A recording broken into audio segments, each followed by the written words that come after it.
got so.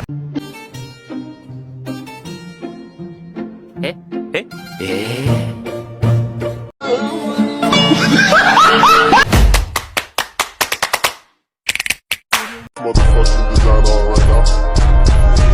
What you looking for? It's me. DLP? It's a style.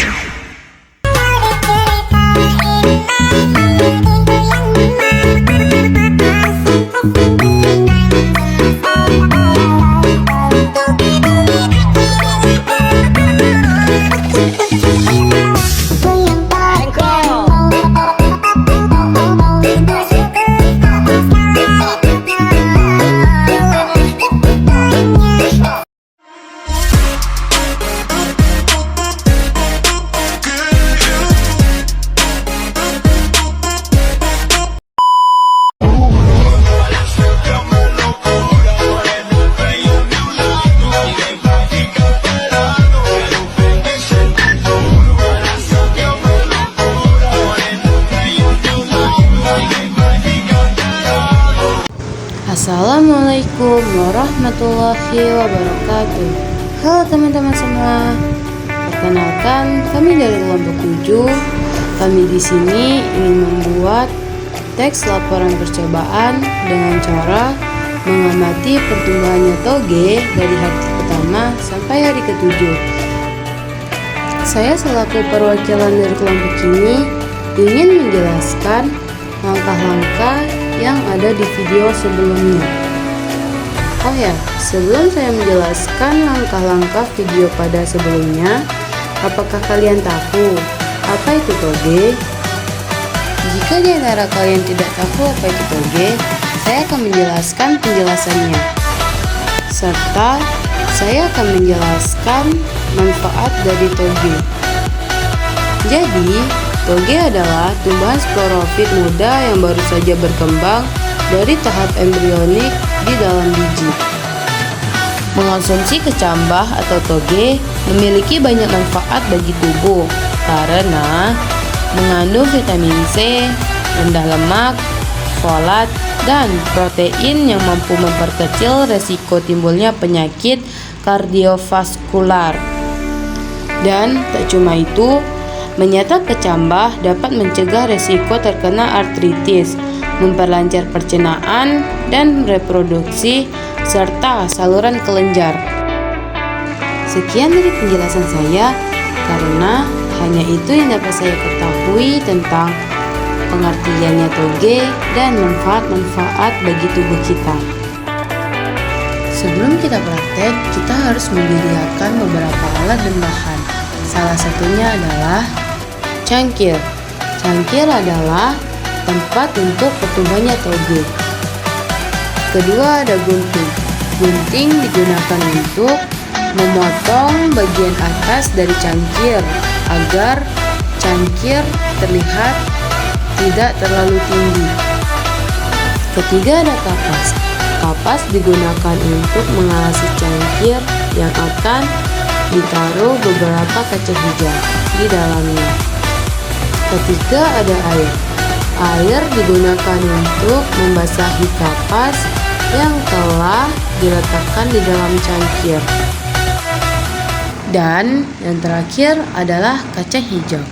Kaca hijau ini adalah salah satu objek yang terpenting untuk melakukan percobaan ini. Setelah kita sudah menyiapkan semua bahan-bahan dan alat-alatnya, ayo kita mulai percobaannya.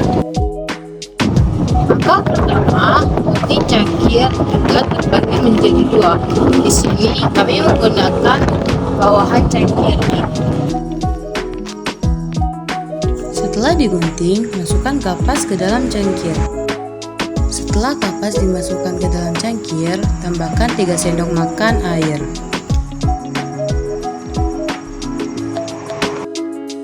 Setelah itu, masukkan beberapa kaca hijau ke dalam cangkir berisi kapas yang sudah basah. Dan ini adalah hasilnya. Setelah itu, kedua hasil tersebut diletakkan ke tempat yang berbeda. yang satunya diletakkan ke tempat yang terkena sinar matahari, dan yang lainnya diletakkan ke tempat yang gelap.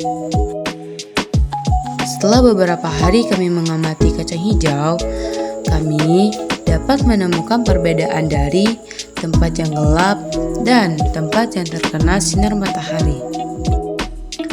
Gambar di samping adalah hasil pengamatan kami selama 4 hari berturut-turut.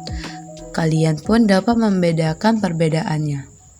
Kacang hijau yang terkena matahari akan lebih cepat tumbuh dan lebih banyak dibandingkan kacang hijau yang diletakkan di tempat yang gelap.